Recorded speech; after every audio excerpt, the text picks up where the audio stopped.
Le principe de Planète Précieuse, c'est avant tout de créer du débat, c'est de permettre aux jeunes de discuter, de débattre de la notion de développement durable. Et le jeu de rôle, qui est un petit peu le cœur de l'animation, il n'a pas d'autre fonction que celle-là.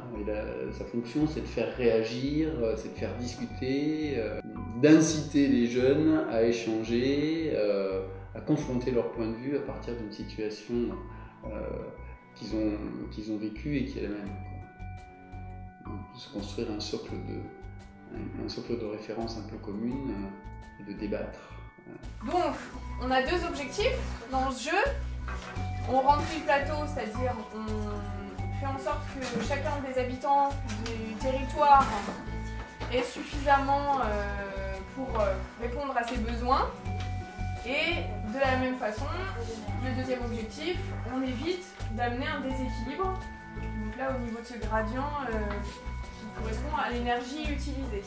Sur les plantes, quand on met des pesticides, des engrais ou des herbicides, au lieu de les mettre, on attend, soit l'herbe, on l'enlève soit à la main ou comme ça, et pour les engrais, on attend que ça pousse. Puis, ou alors trouver avec d'autres, avec de la nature. Utiliser ce support-là, un jeu plateau de manière ludique, ça permet de mieux faire passer le message. Donc pour nous, c'est un bon support qui évolue chaque année et qui visiblement fait bien ses preuves. Mais c'est plus, on peut plus apprendre ludiquement, tandis qu'au lieu de pouvoir le faire en faisant des cours, écrire et lire, on apprend plus facilement en s'amusant. 3 heures, c'est le bon format, ça prend le temps de discuter avec les jeunes, de tester des choses, et notamment de jouer, et puis de faire évoluer leur réflexion sur 3 heures. Ça ne doit pas toucher que les collèges et lycées, on va dire, d'enseignement général, mais il faut aussi se diversifier et toucher l'ensemble des CFA, des lycées agricoles. Il y a une véritable demande, un besoin qui est présent. On n'a pas besoin de se divertir pour vivre. Si. Est-ce que vous êtes d'accord avec ça? Moi, je suis d'accord qu'il y en ait qui soient plus importants que d'autres, mais quand même, par exemple, si on veut plus se loger, c'est pas pour ça qu'on va devoir moins se manger.